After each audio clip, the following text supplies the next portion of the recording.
For today's cooking, magluluto tayo ng boneless paksiw na bangus.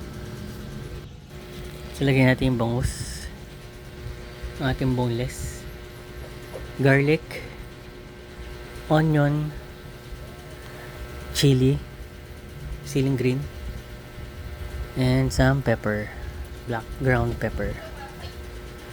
Tapos yung onion leeks, itong laurel, and oil, sesame oil, and salt.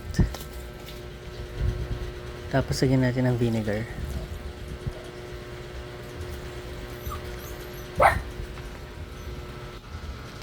Lagyan na rin natin ng seasoning. Tapos water. And then pakuluan na natin.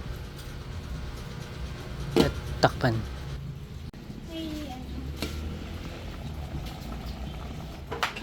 Naglagay tayo ng talong.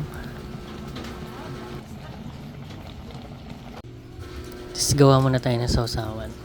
Patis, sili, at kalamansi.